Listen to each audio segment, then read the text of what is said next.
Happy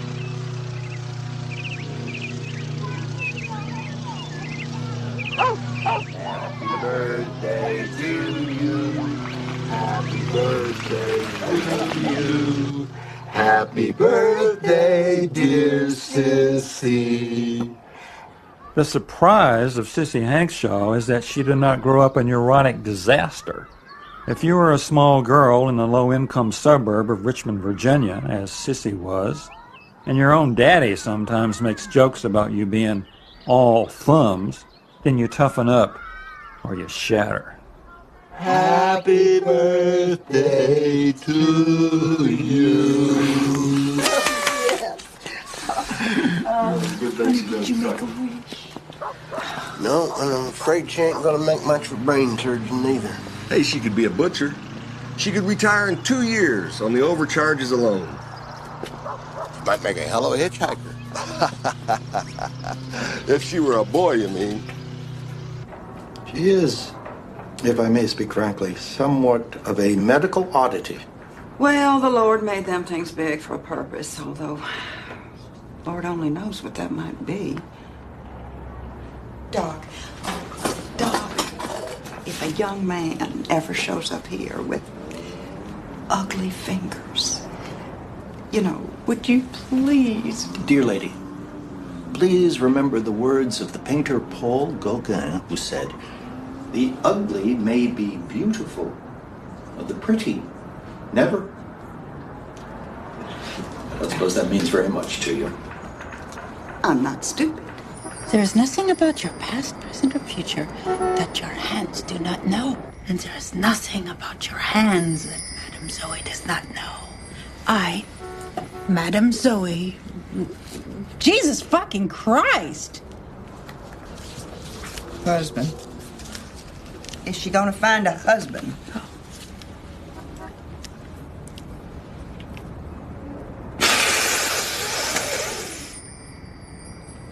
I see men in your life. I also see women. Lots and lots and lots of women.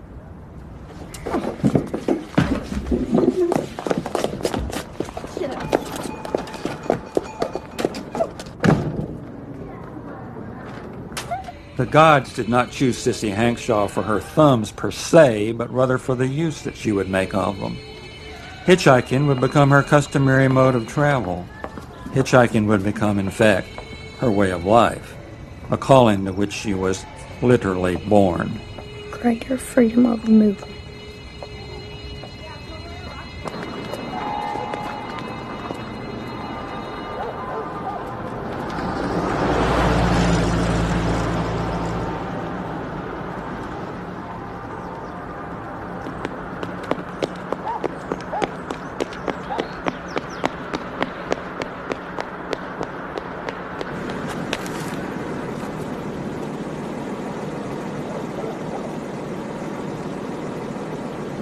In perfect dreams, love has no extremes. All the world can be endlessly imperfect dreams.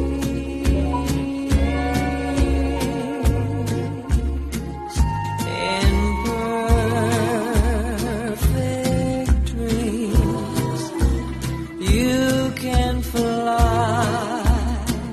It seems sail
Sissy, precious being, how are you, my extraordinary one?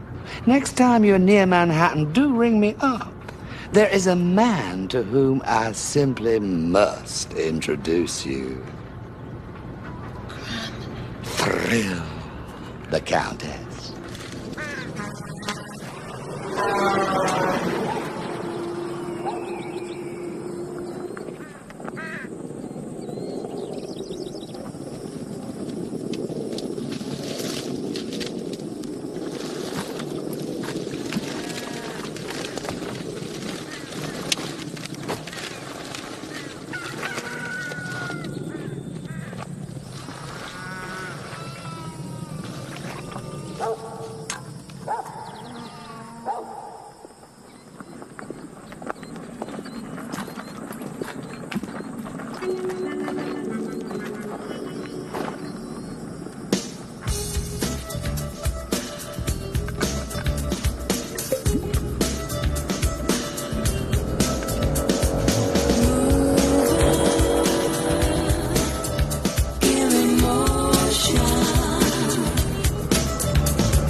Going north?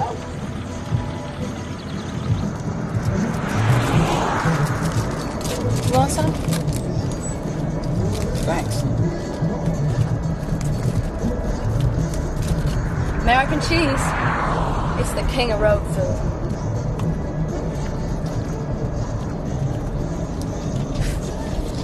You in showbiz? I was a successful model once. For magazines? I was the only young feminine hygiene do girl from 1965 to 1970. And then I got laid off.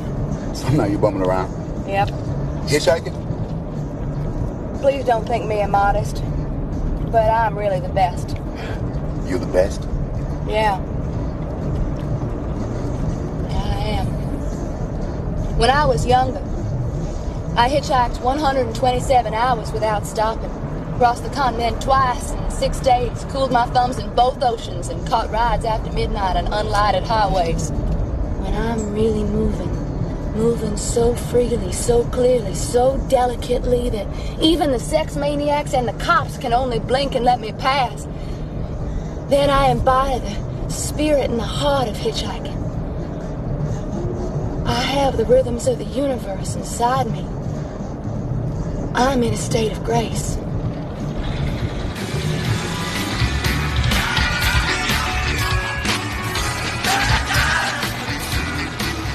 Well, right off, I don't remember how old I was when I found out I was part Indian. My mama's family, a lot of them had lived out west in the Dakotas. One of them had married a squaw, Siwash tribe.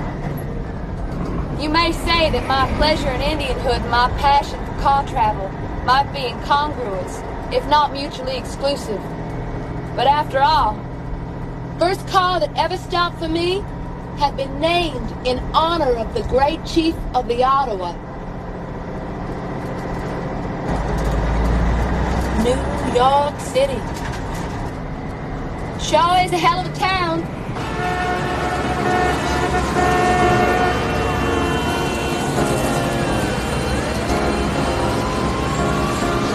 Honest.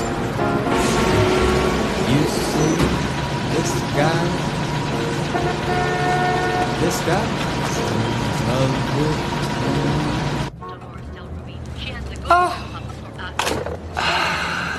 Sit down, dear. Do sit down. Take a load off those lovely tootsies. Would you fancy some sherry? Shit, oh goodness, I'm all out of sherry. How about some Red Ripple? You know what Red Ripple is, don't you? Fruit punch with a hard on. To my own special sissy. So my letter brought you flying, huh? Now, where were you? Salt Lake City, like Connor? I may have a little surprise for you. But first, tell me about yourself. It's been 6 months, hasn't it? In some circles, that is half a year. How are you? Tired. That is the very first time in the eons that I have known you that I have ever heard you complain. And now you're tired, poor darling. Born freak can only go uphill. Freak schmeek. All of us are freaks in one way or another. Try being born a male Russian countess into a white middle-class Baptist family in Mississippi, and you'll see what I mean. Oh, I've always been proud of the way nature singled me out. It's the people who've been deformed by society I feel sorry for. I've been steady moving for 11 years and some months. I think I should rest up for a spell. I'm not as young as I used to be. Oh, shit, oh goodness. You won't be 30 for another year, and you're more beautiful than ever. Does that mean you have an assignment for me? You were the only young girl from, let's see, 1965 through 1970. And you always smell so nice, like a little sister. I loathe the stink of females. They're so sweet the way God made them. Then they start fooling around with men, and soon they're stinking like rotten mushrooms, like an excessively chlorinated swimming pool, like a tuna fish's retirement party. They all stink, from the Queen of England to Bonanza Jelly Bean. They stink. Bonanza Jelly Bean? What? Oh. Jelly Bean. She's a young thing who works on my ranch. Anyway, my dear, I am getting out of photography now and into watercolors. The exact man that I have wanted you to meet is my artist, the watercolorist. Countess. No. Don't get agitated. I realize that you have always avoided all but the most rudimentary involvements with men. And I might add, you have been right. But what I'm getting at is there comes a time when it is psychologically impossible for a woman to lose her virginity. She can't wait too long, you know. Now, I'm not saying that you must lose yours, but just ponder it a bit, that's all. Well, what makes you think this watercolorist and I would develop a romantic relationship? I can't be sure that it would. But what have you got to lose? Well, okay. I'll try it. For you. Seems kind of silly, though, me going out with an artist in New York City. Oh, good. You'll enjoy it, you'll see. Julian is a gentleman. And by the way, Sissy, he is a full-blooded Indian.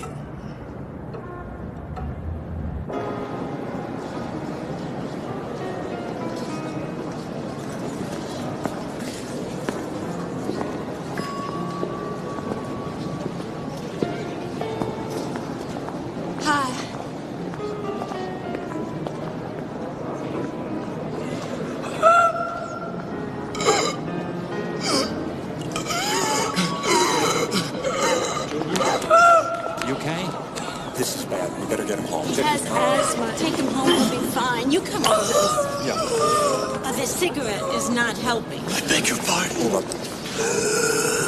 I've been enthralled with your photographs for years. When the Countess hinted that you might like to meet me, he never explained why. I was ready to pay for free. And now I had to go and spoil it. Let's talk back at it. Come on, honey. It's good.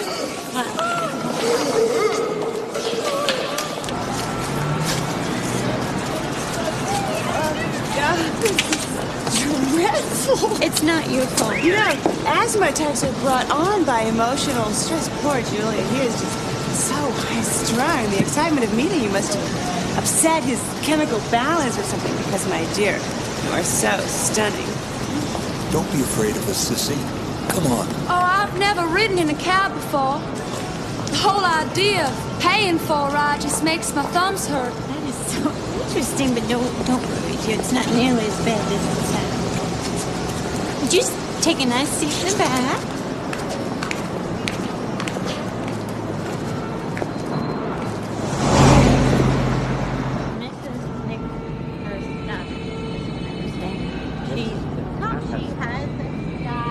Crazy Guggenheim has more style. I'm saying...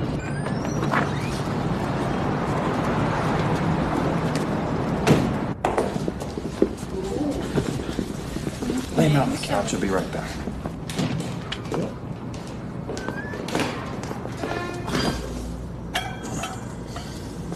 Keep the airways open is what I know.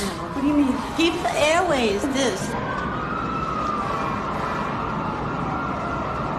Just take a nice seat, honey. Take your seat. Is this right? That's fine. That's fine. You want a drink? Hey! Want a drink?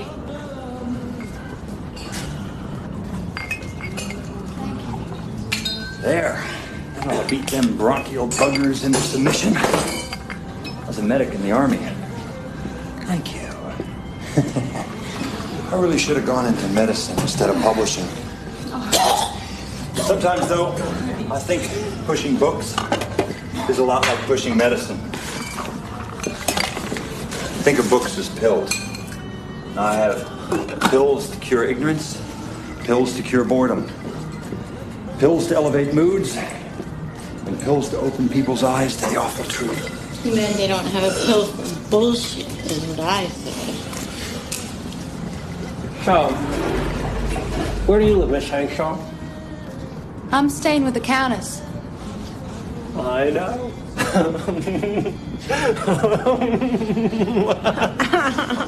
But, where do you live when, you're not in New York?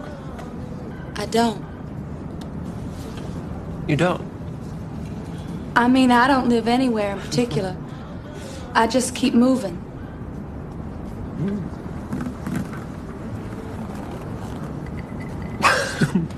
The traveler, eh? Well, you might call it that, but I don't really think of it as traveling. What do you think of it as, then? Moving. Oh. How unusual. Well, Rupert, before you get too engaged in your research on Scotch as a cure for aging, are you gonna call Elaine and cancel our reservations, or shall I? What would we do without our little efficiency expert, Carla, huh? Without her, the whole world would just go to hell. She's gonna be running for mayor next year, you know. Hey, Rupert! Up yours, Dr. Book Salesman. Will the demands of your medical profession allow you to cancel, or shall I? Oh, let me do it. Oh, so the girl has to do it. The girl's gonna do it, you're not gonna do it.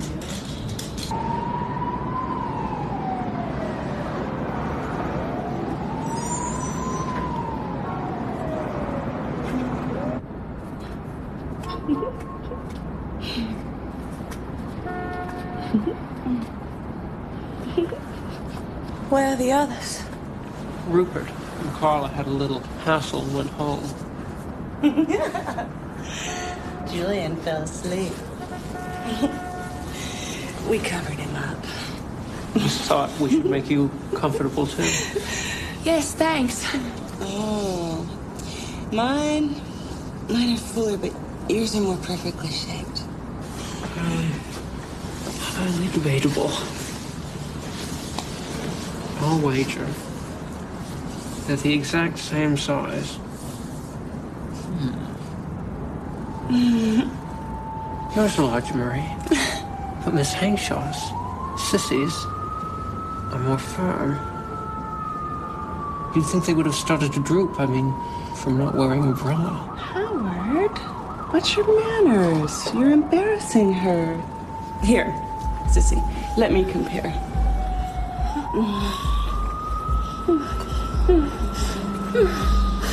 This is a finer place than the place I live.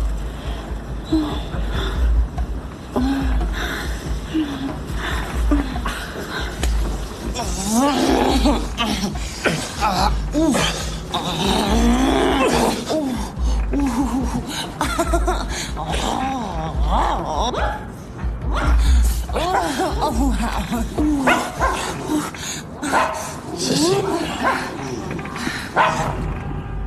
What are you doing? Getting dressed. But I don't want you to go. Please, stay. We can go to dinner. I owe you a dinner. And later. Julian, I have to go. Why? Why do you have to go? My thumb's hurt. I made a mistake. I've been negligent. I have to hitchhike a little bit every day, no matter what. But my thumbs, they get stiff and sore. I have to go, Julian.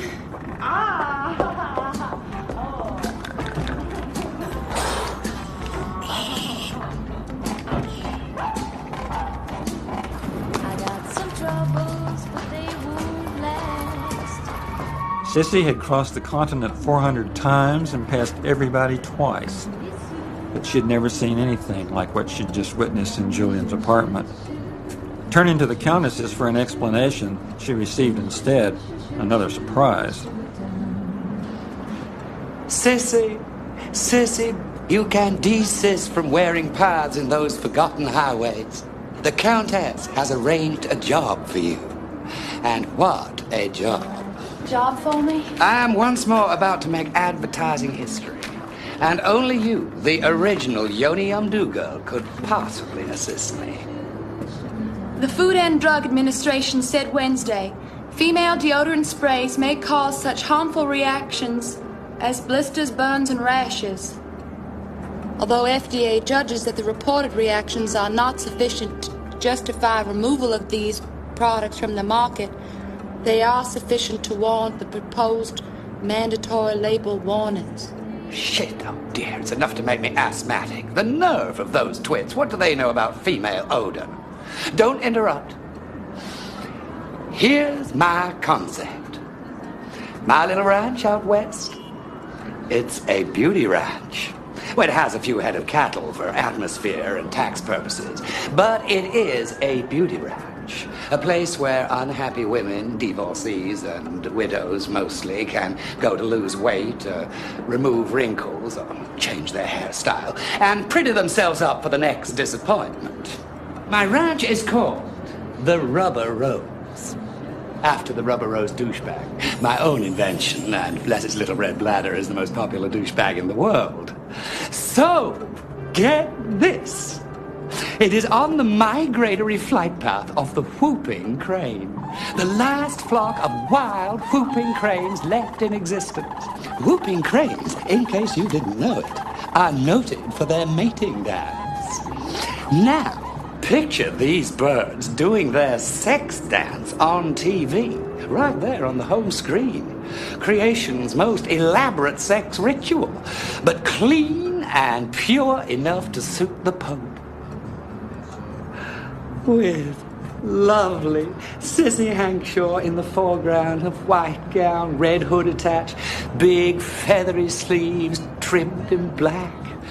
And then, in a very subdued imitation of the female whooping crane, she dance walks over to her large nest where there sits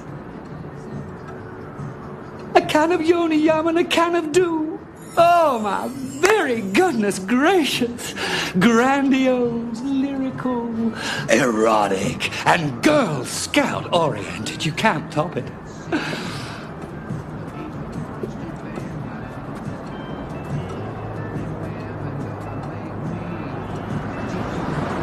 So the Countess dispatched Sissy out west for her first modeling assignment in years, but not before warning her to keep her distance from those nasty and uppity cowgirls who worked his so-called ranch.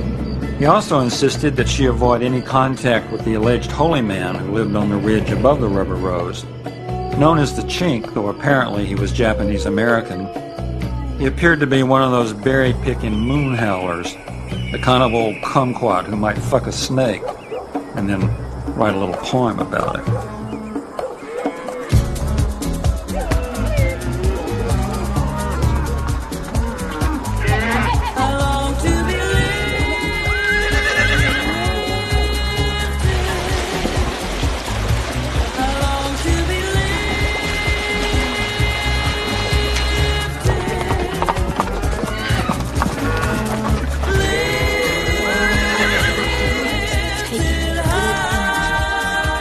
Taking in, return, and give them out, and taking out good things. Feel that? Good, huh?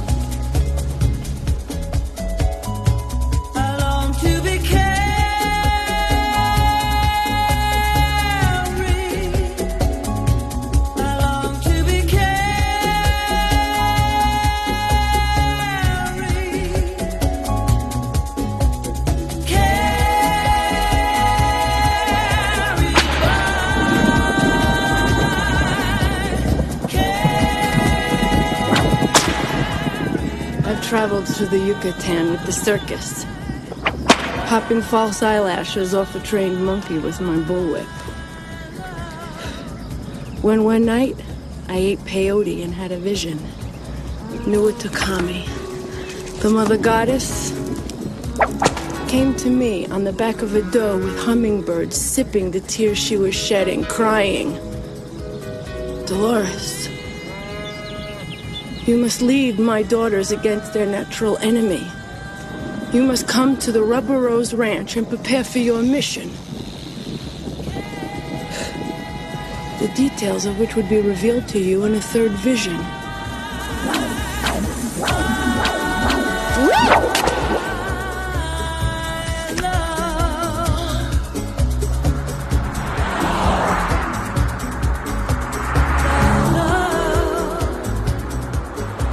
Usually, she preferred to hitchhike without a fixed destination, hitching for hitching's sake, for freedom and movement, and that alone. But something was pulling her to the Rubber Rose, something softer than money and stranger than work. Someday, if that sissy Hankshaw ever shows up here, I'm gonna teach her how to hypnotize a chicken. Did you know chickens are the easiest critters on earth to hypnotize? You just twirl a chicken in the air 20 times, it's yours forever. How exciting.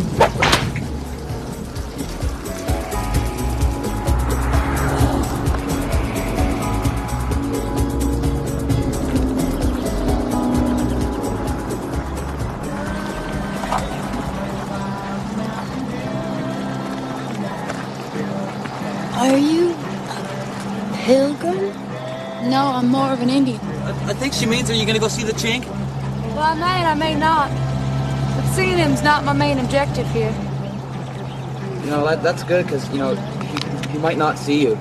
I mean, we drove all the way from Minneapolis and the crazy bastard tried to stone us to death. Yeah, it bummed me out. I thought he was a master, but he's nothing but a dirty old mountain man.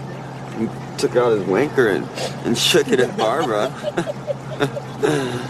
I mean, I wouldn't go up there if I were you. I wouldn't, okay? But why?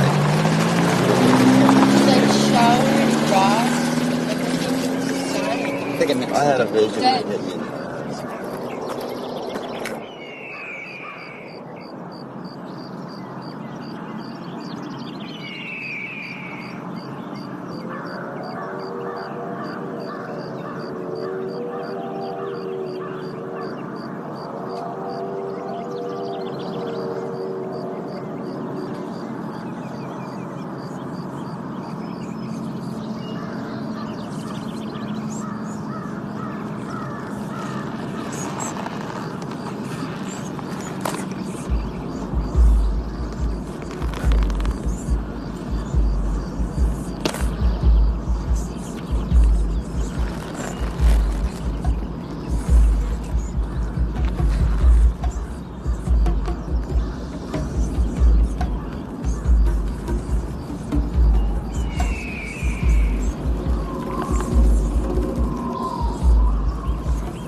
Are you Sissy Hankshaw?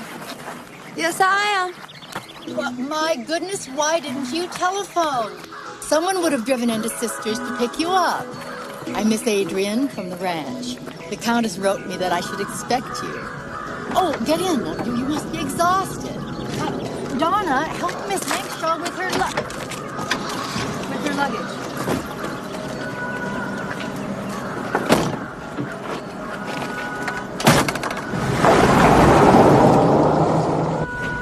Twit. You really ought to have phoned. We were just in Sisters, escorting some guests to the afternoon train. More guests leaving ahead of schedule. 3 checked out today. They decided to transfer to Elizabeth Arden's main chance spa in Phoenix, Arizona. It costs $250 a week more than at the Rubber Rose. So, why are our guests leaving and going to Elizabeth Arden's? I'll tell you why. It's that plague of cowgirls. I'd like to complain. Some of you cowgirls have been sleeping 2 to a bunk again, in violation of the agreement that crimes against nature are to be kept confined to the hayloft. Well, I don't care who sleeps with who, or where or how, but the moaners and the groaners and the screamers ought to turn down their volume. Because some of us are trying to sleep or meditate. I'd like to complain about the food here. It's rotten to the core. Hallelujah, sister. They've gradually infiltrated every sector of our program. The energy. The one named Debbie, she considers herself an expert on diet and exercising. The ball. With Bonanza Jelly Bean's permission and against my explicit order. Someday. She's been coercing the guests into trying something called Kundalini Yoga. Do you know what that is? It's trying to mentally force a serpent of fire to crawl up your spinal column. Oh, there's a new one. The one called Del Ruby. She has the goodwill of a scorpion. The little barbarians are destroying everything I've built, mocking all that the company stands for.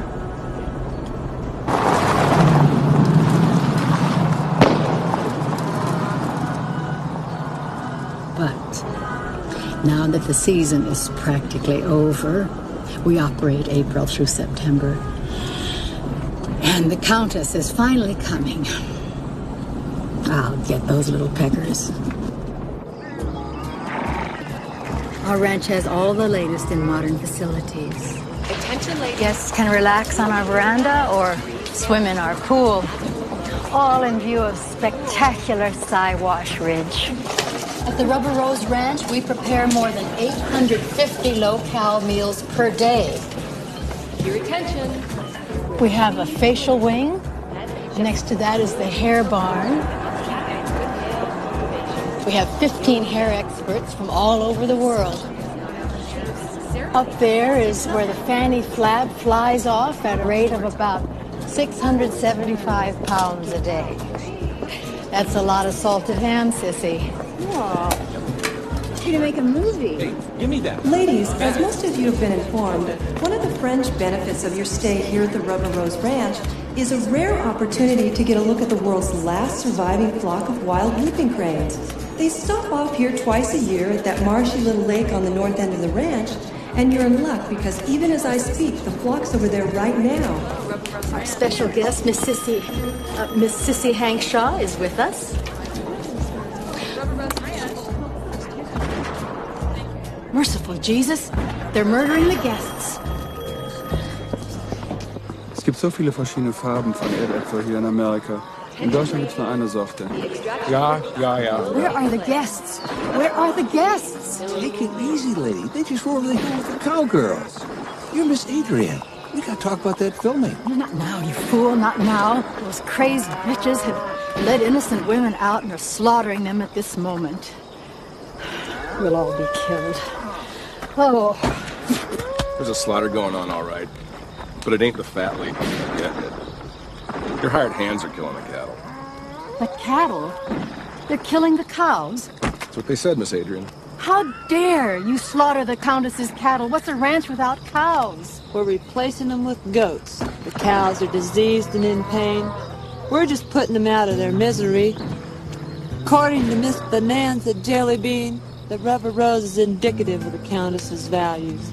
He purchased a cheap, weak strain of cattle in the beginning, and with him... Oh, heavens, I don't want to hear what Bonanza Jellybean tells all you girls. Come on, Sissy. I'll show you to your quarters. Hören Sie, wir müssen über diesen Film sprechen. Das ist sehr wichtig. Ich meine, warum bin ich so weit hier angereist? Ja?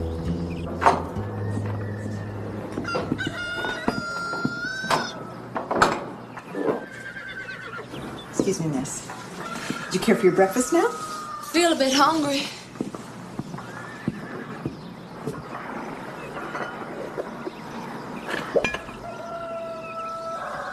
Road food. How did you know?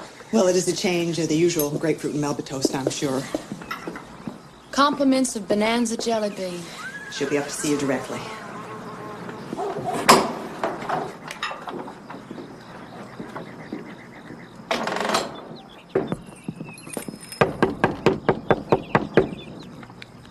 Yep. Welcome, partner. You seem to know who I am. Maybe even what I am. Thanks for the breakfast. Oh, I know about Sissy Hankshaw, all right. I've done a little hitchhiking myself. I'd heard tales about you from people I'd meet in jail cells and truck stops. Jail cells? I heard about your wonderful thumbs. Well, you may claim that I have an unfair advantage, but no more so than Nijinsky, whose reputation as the world's most incomparable dancer is untainted by the fact that his feet were abnormal, having the bone structure of bird feet. Nature built Nijinsky to dance, me to direct traffic.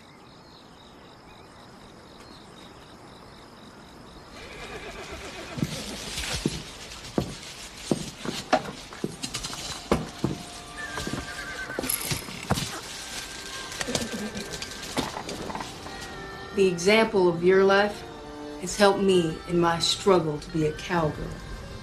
Tell me about it. About what? About being a cowgirl. When you say the word, you make it sound like it was painted in radium on the side of a pearl.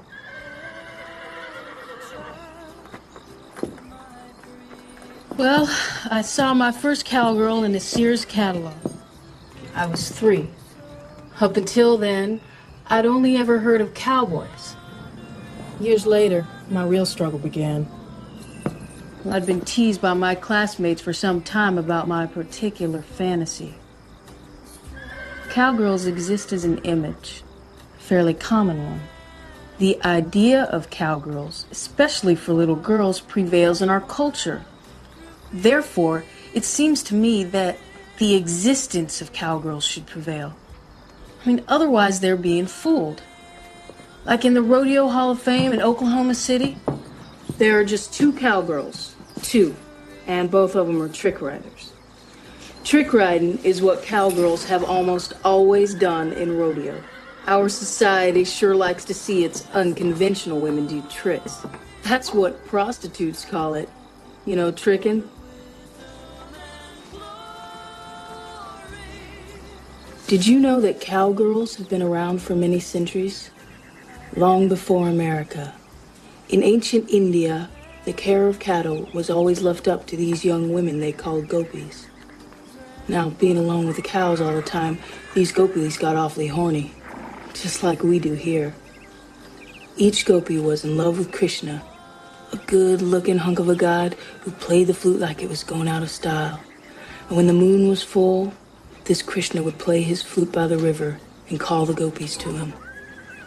Then, he would multiply himself 16,000 times, one for each gopi, and make love to each one the way she most desired. There they were, 16,000 gopis bawling Krishna on the riverbank, and the energy of their merging was so great that it created a huge oneness, a total union of love, and it was God. Quite a picture, huh? Wow.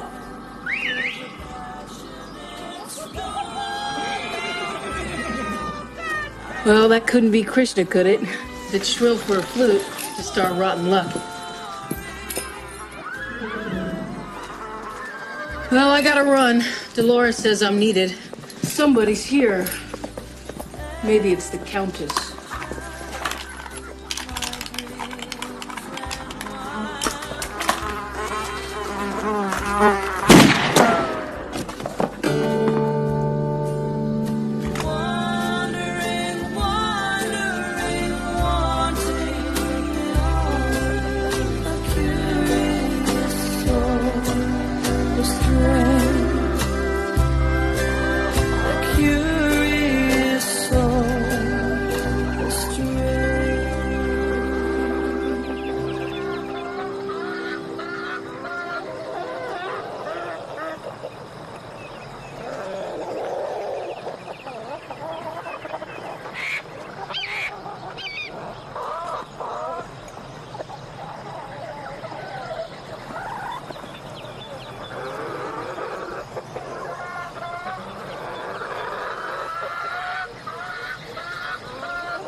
So you look like a big bird, wonderful bird, go down and you protect the product like... But I'm not a bird, sir. I'm a girl. But you look like a bird to me and you will look to the people who will watch the commercial. Come on, Sissy, we're working here. Okay. Slowly you rise and you look at the product, you turn around and the camera will then see you and the camera's over there. You got it? Yes, sir. All right, then let's do it. And remember, just be great, okay? Okay, do it. Go down. And stand by. Music! Action!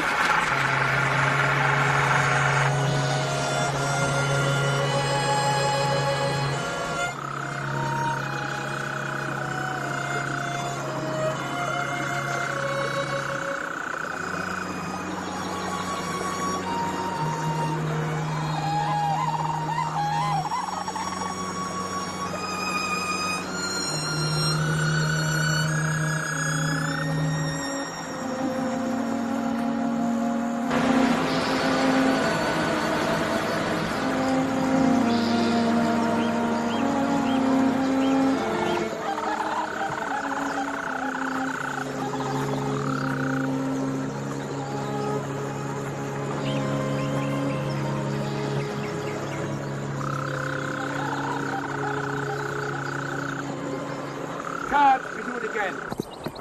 Dolores zonks out on peyote at least once a week. But so far, her third vision hasn't happened.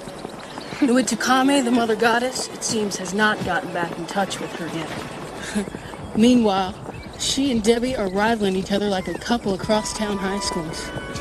Tension. Cowgirl tension. What a drag. What is Debbie's position? Well, Debbie says that if women are to take charge again, they must do it in a feminine way. They mustn't resort to aggressive and violent masculine methods. She says it is up to women to show themselves better than men, to love men and set good examples for them, guide them tenderly toward the new age. She's a real dreamer, that Debbie dear. So, you don't agree with Debbie then? Well, I wouldn't say that. I expect she's right ultimately, but I want Dolores when it comes to fighting for what's mine. This is cowgirl territory, and I'll stand with Dolores and fight any bastards that might deny it. I guess I've always been a scrapper. Look, this scar, only 12 years old, and I was felled by a silver bullet.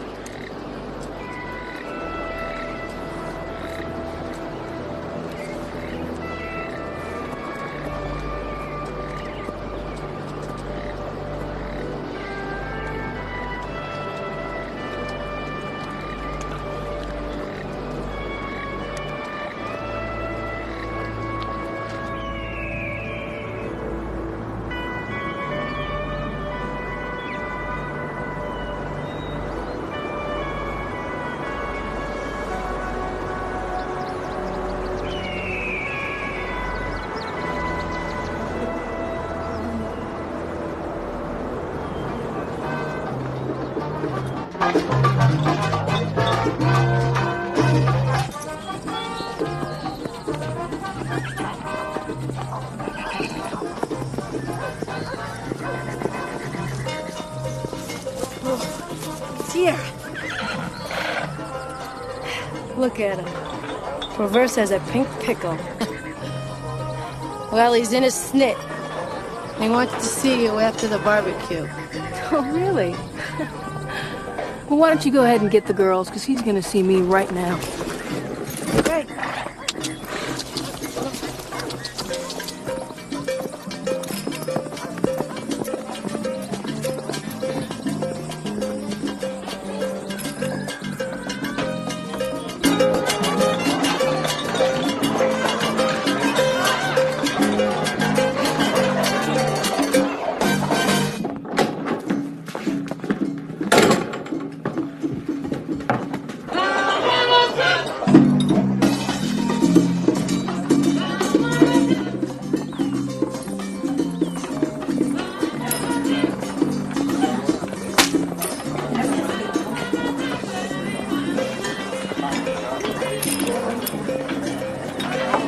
You will all be rounded up and sent to prison if this goes any farther.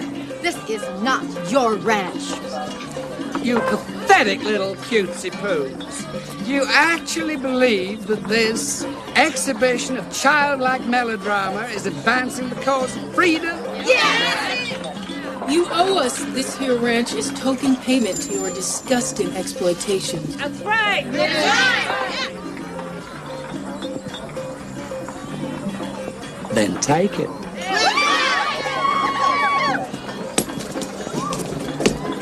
Go for it, girls. Go to your bunkhouse and stay there.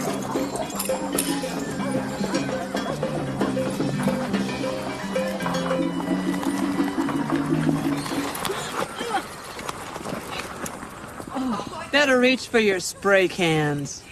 Yeah!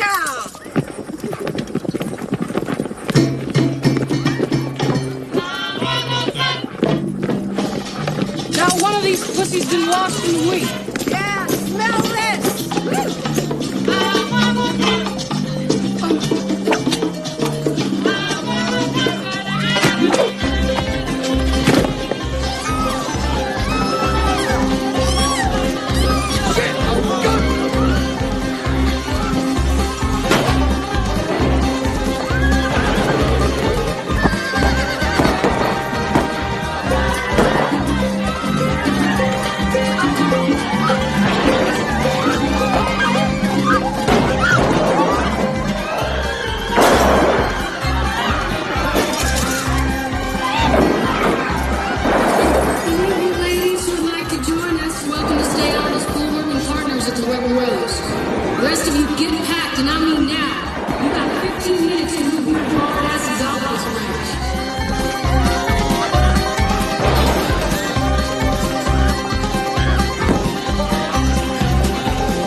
Torn between her loyalty to her benefactor, the Countess, and her growing affection for Jellybean and the Cowgirls, a confused Sissy hit the road with not a Pontiac in sight.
Ha ha, ho ho, hee hee. Hey, wait!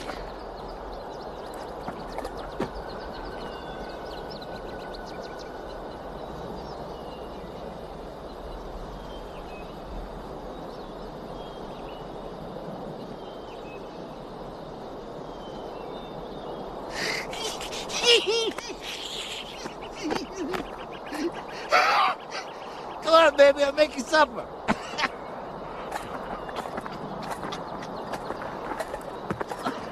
I'm a friend of Bonanza Jelly Beans. I know.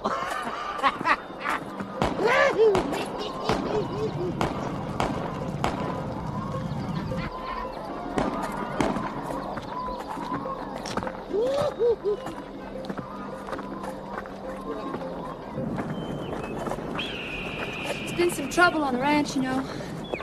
It's so dark now. Doubt if I could find my way back by myself. You save your breath for the climb.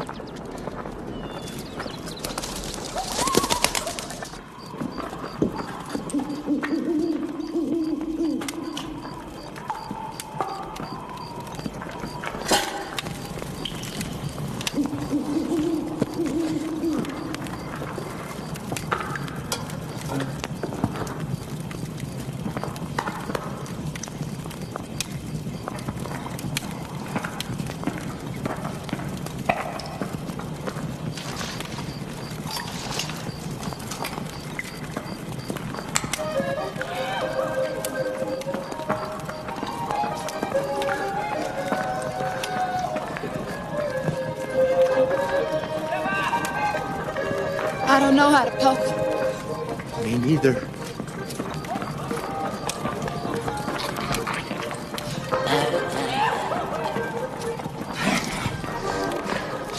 Personally, I prefer Stevie Wonder or Tony Bennett. But what the hell? Those cowgirls are always complaining and bitching about there's only one station in the area and all it does is ever play polkas. Well, I say you can dance to anything as long as you feel like dancing.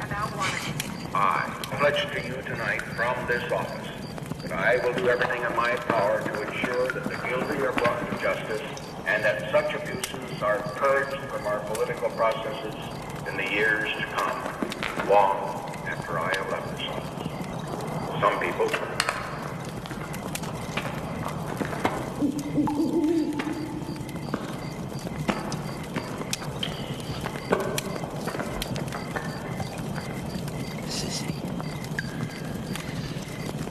The earth is alive. She burns from the heat of eternal cosmic longing. She longs for her mate. She groans, she moans, she turns softly in her sleep. Yeah. I love those cowgirls.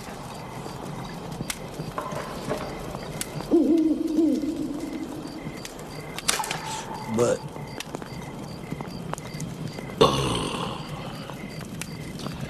I just can't be a party to their utopian dreaming.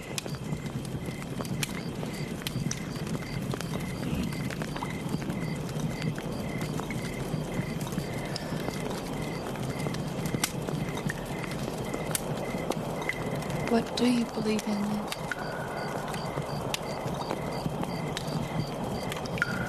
Ha ha. Ho ho. Hee hee.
When in doubt, keep moving. There was no road that did not expect her, no vehicle she could not command. In the post office boxes that she maintained near a dozen different Indian reservations, she frequently found letters from the liberated ranch, and thus, wherever she traveled, Jelly Bean traveled with her.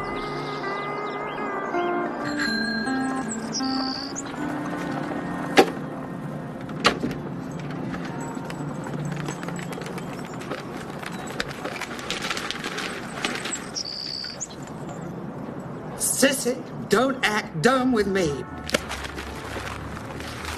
The Cowgirls are involved in this whooping crane disappearance. You know perfectly well they are. Last seen in Canada, didn't make it to Texas. Seawash Lake is between Canada and Texas. The Cowgirls have possession of Seawash Lake. I don't know anything about it. Sissy, you are trying to protect those scuzzy bitches. Well, let conscience be your guide, as my mama used to say, but it won't work. Those stinking sluts are going to suffer. Shut your mouth.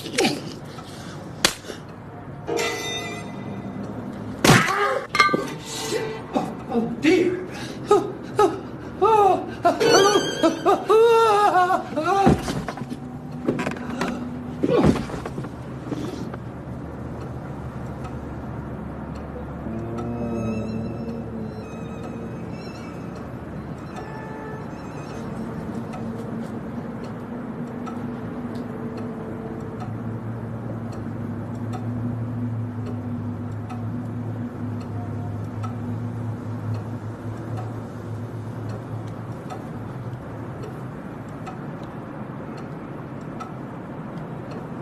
Sissy, I'm remembering your sweet hands on my scar. In a few minutes, I'm going to return to the scene of our love. Last spring, Debbie and I left mountains of brown rice for the cranes to munch, and they stayed at the pond longer than they ever had in the past. This time, we're going to try a different diet on them to see if they won't stay even longer. By the way, I'm visiting the Chink once a week again. Now you know my little secret, huh? Well, I hear that you don't exactly sit at his feet listening to Bible stories. He's really something, isn't he? The billy goat. I love you, Bonanza Jelly Bean.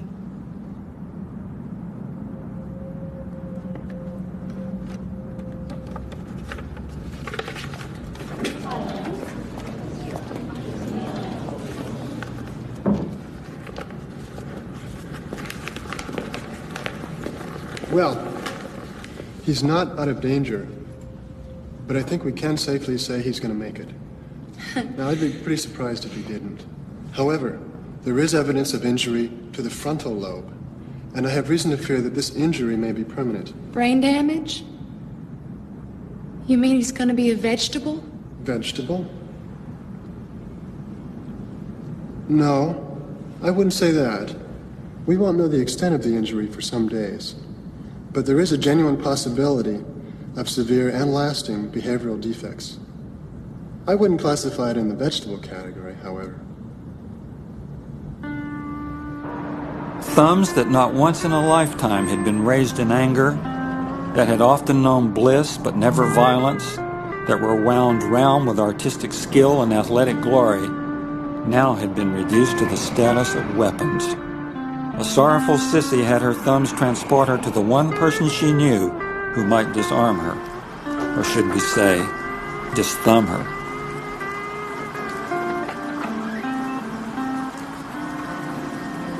I'm afraid I can't help you. Oh, Doctor! Please, child, don't be dismayed. We all have our problems these days. But as the painter Van Gogh said, mysteries remain, sorrow or melancholy remains, but the everlasting negative is balanced by the positive work which thus is achieved after all. I don't suppose that means very much to you. I have retired, a victim of a malpractice suit. My last operation was a simple reworking of a boy's nose. I was a bit overenthusiastic. Succumbing to my suppressed artistic drives, I sculpted in living flesh on the face of little Bernie Schwartz the world's first cubistic nose.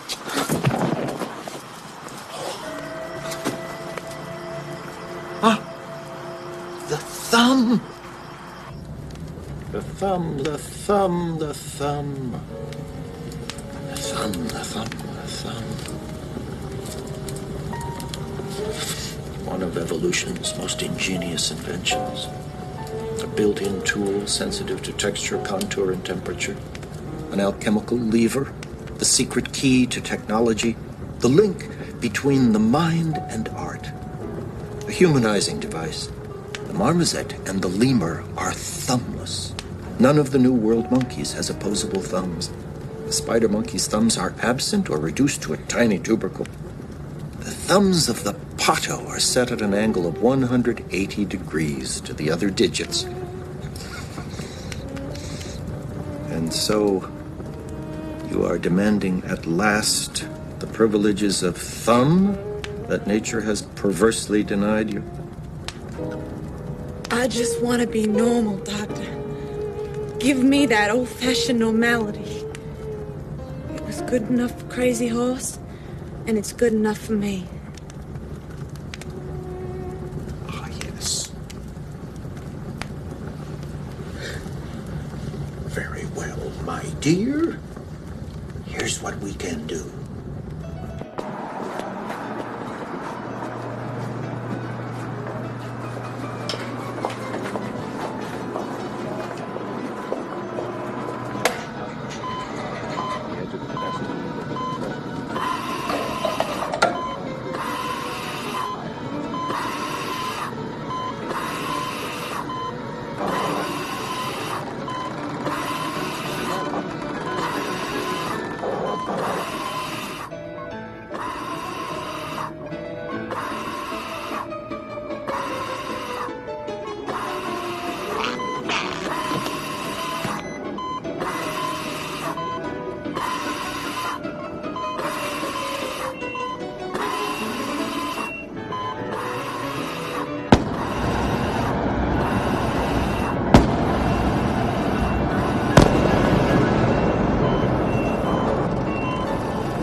Must have saw from your flying machine, unrestrained, free to go as they please. But this is private property, and you aren't setting a foot on it, none of you. We'll be back, and when we come back, we'll have a court order and a fistful of search warrants. I'm scared of you.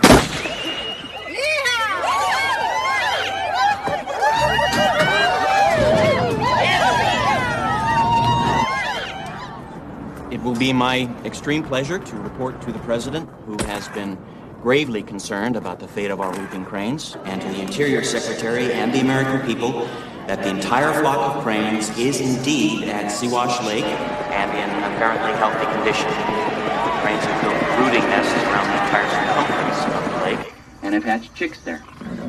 Including the young birds, there are approximately 60 cranes in the flock. While this is good news, it's also quite bewildering. Whooping cranes are territorially minded and have never been known to nest within a mile of each other, and yet here they're virtually side by side.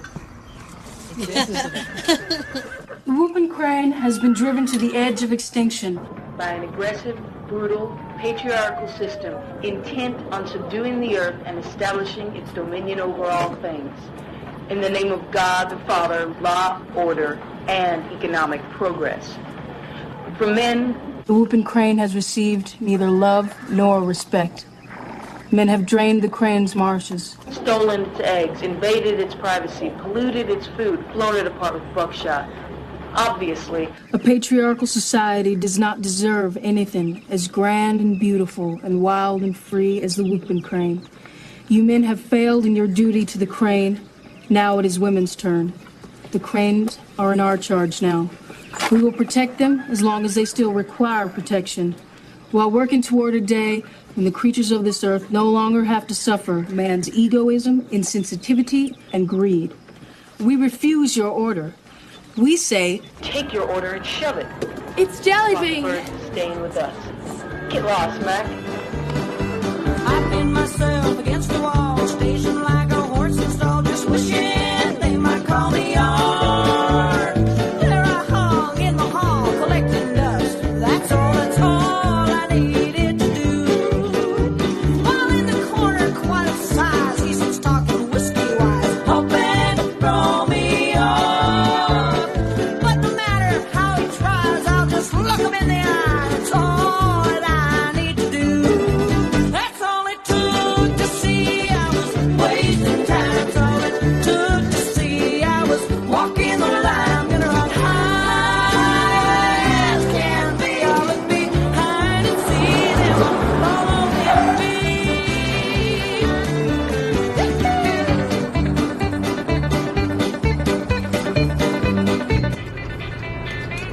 There came a point when Dolores felt compelled to get in her peyote wagon and leave the ranch. She had a mission to perform.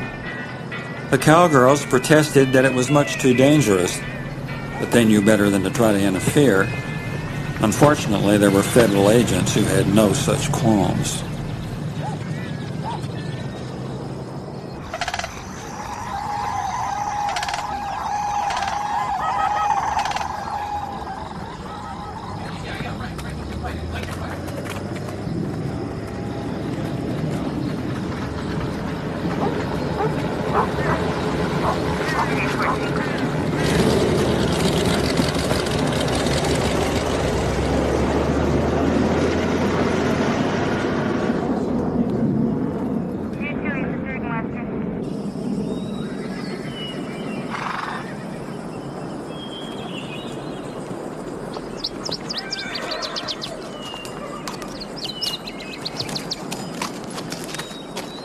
I heard on the radio where they set Dolores's bail at $50,000. Man, right when we really needed her.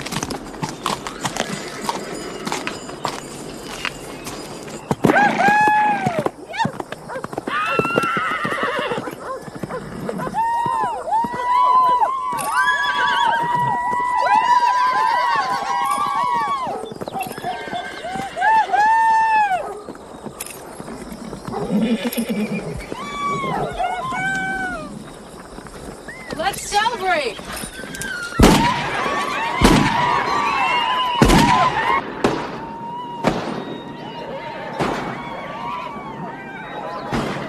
Ain't that just like women?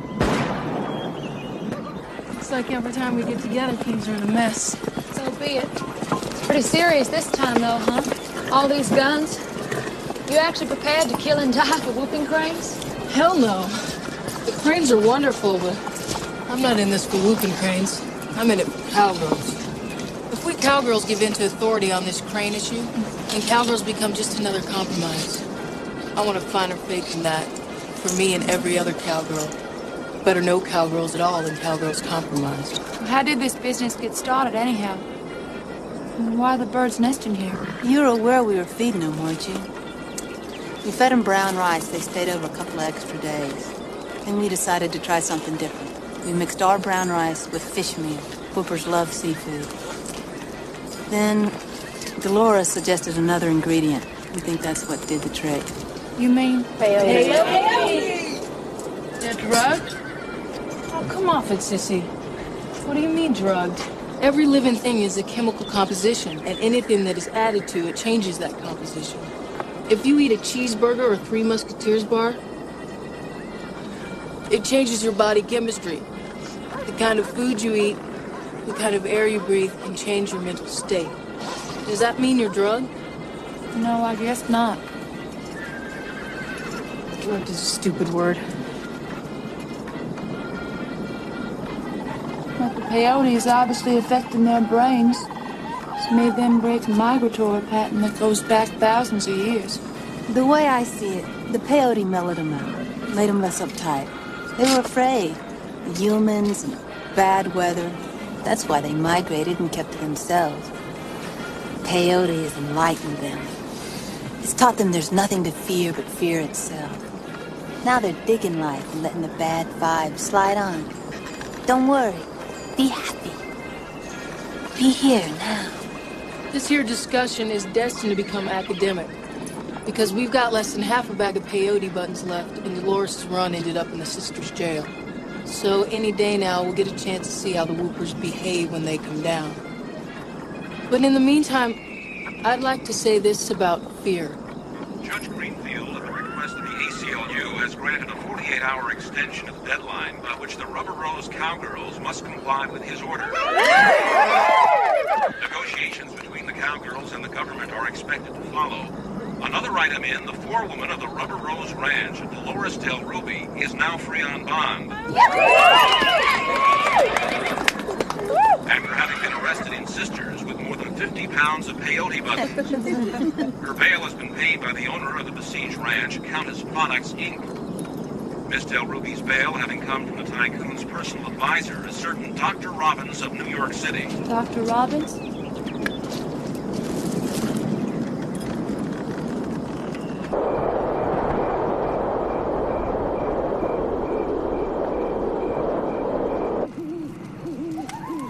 It isn't for ourselves that we take this stand. It isn't for cowgirls. It's for all the daughters everywhere. This is an extremely important confrontation. This is womankind's chance to prove to her enemy that she is willing to fight and die. And if we women don't show here and now that we're willing to fight and die, then our enemy will never take us seriously. That's right. And men know that no matter how strong our words or determined our deeds, there is a point where we'll back down and give them their dinner.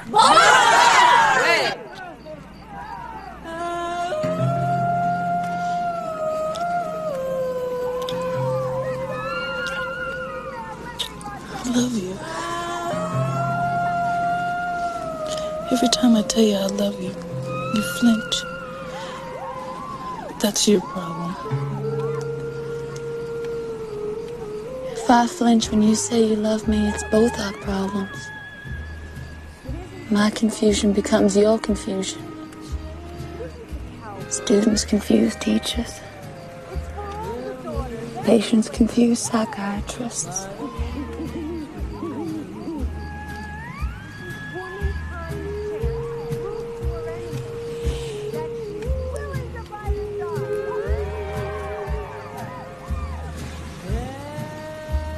Lovers with confused hearts. Confused lovers with clear ones.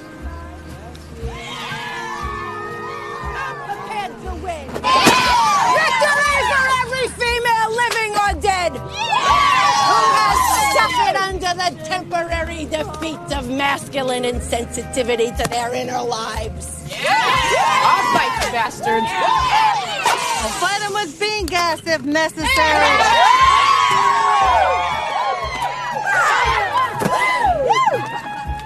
Sun's gone down. So those of you who are not standing watch, get a good night's sleep. Tomorrow morning, we'll plan our fight. Tomorrow afternoon, those of you who would like to join me in the reeds. The Cranes and I will be sharing the last crumbs in the peyote sack.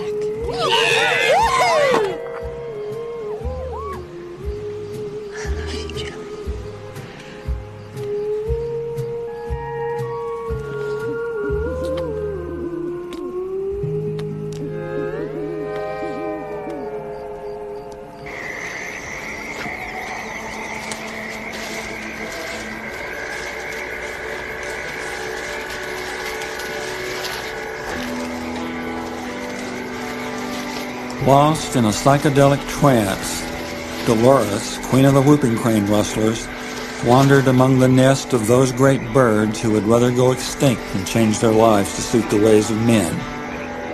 Peyote buttons sang in Dolores' brain like a choir, and above that ancient chorus, there eventually rose the voice of Niwetukami, the Divine Mother, calling her daughter to her mighty throne. There, the promise of the third vision was fulfilled. But what was said and what was shown?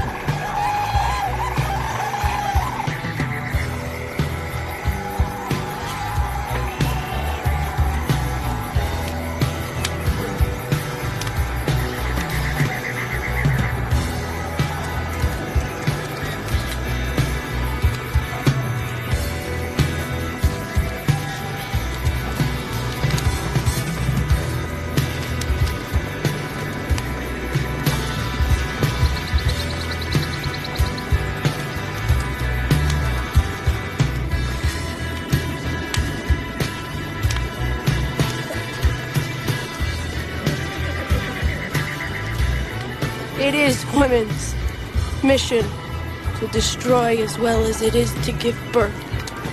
We will destroy the tyranny of the dull, but we cannot do it with guns or with whips. Oh no, we will destroy our enemy in other ways.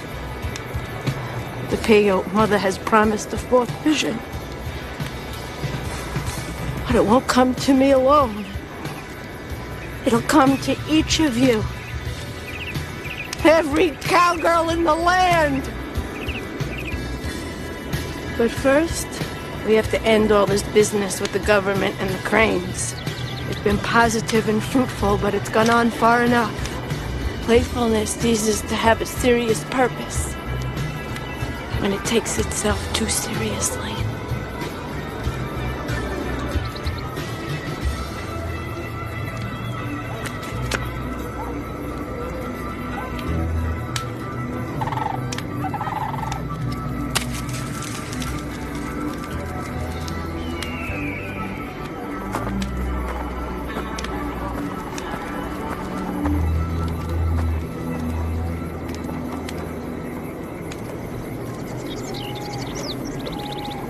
Well, what we got to do is one of us has got to go up that hill and tell them boys that America can have its whooping cranes back.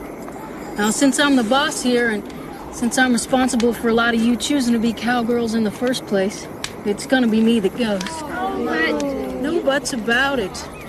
It's getting lighter by the second. You partners keep your heads down, all right? I'll see you soon. Ta-ta.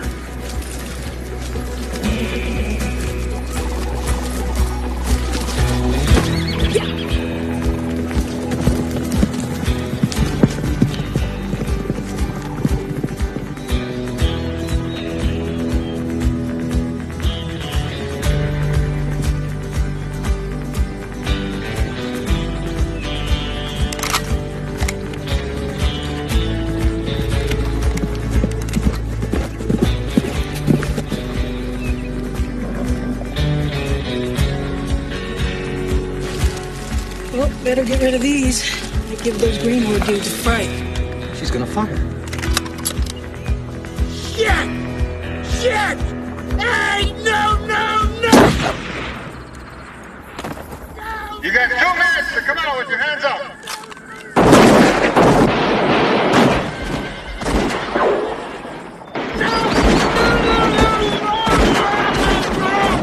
Stop it!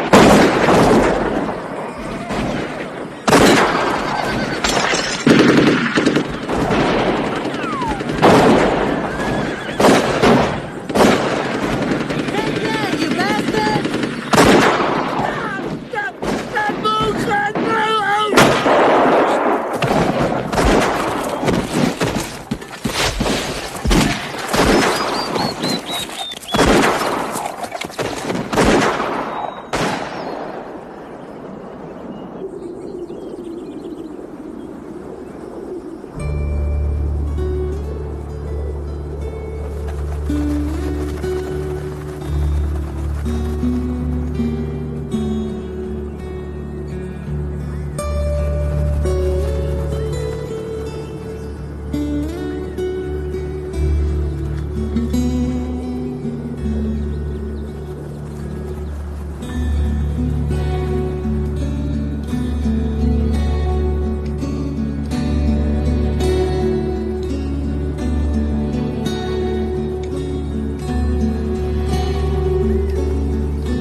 the scar where I fell on a wooden horse when I was 12. I wasn't really shot with a silver bullet. Or was I?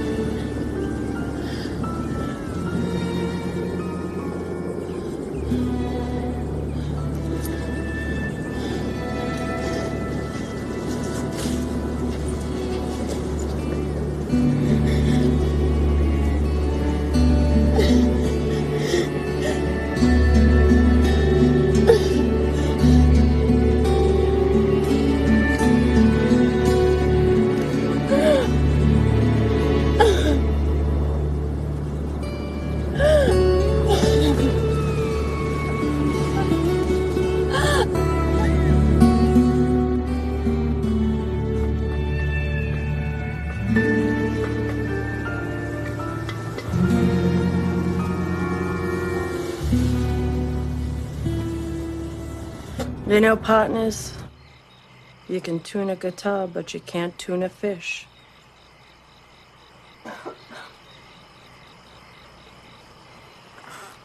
God, but it's good to be a cowgirl.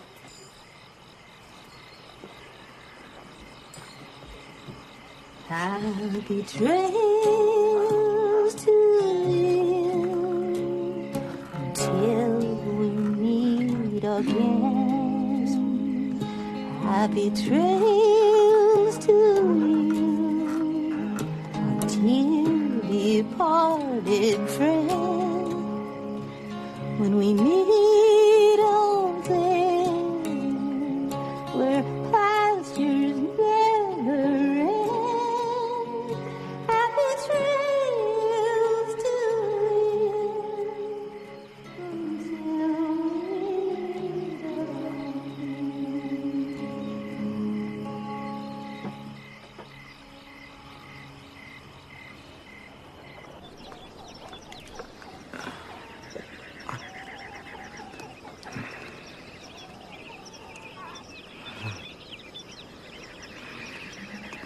Is everything getting worse? Yeah. Everything's getting worse. But it's also getting better. Yeah. Countess has come to our aid. The Rubber Rose Ranch has been officially deeded over to the Cowgirls. I've been asked to oversee the ranch for $300 a week. And the Countess, he's not going to be the vegetable the doctors thought he was. He's a picture.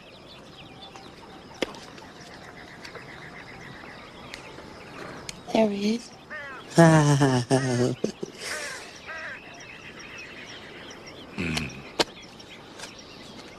I'm splitting the ridge. Help me out.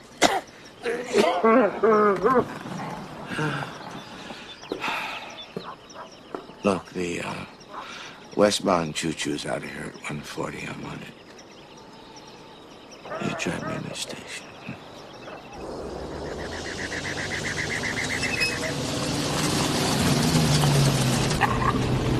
Don't ever bet against paradox, ladies! If complexity doesn't get you, paradox will!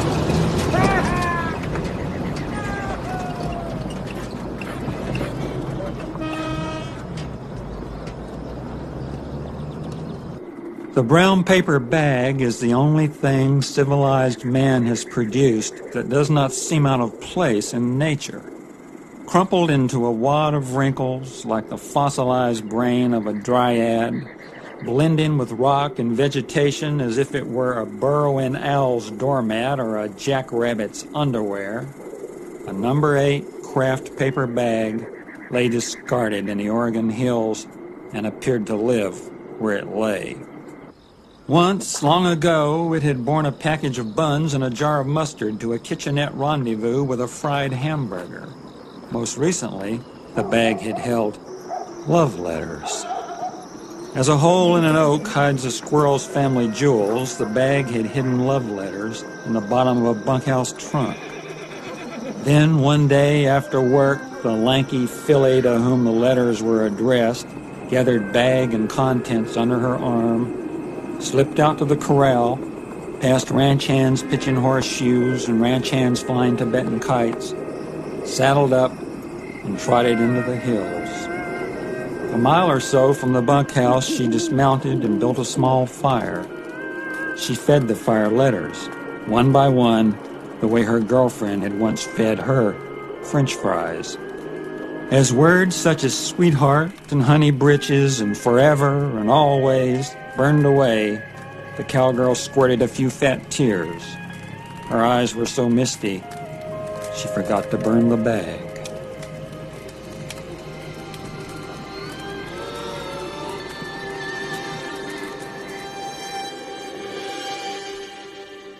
As a child, my dream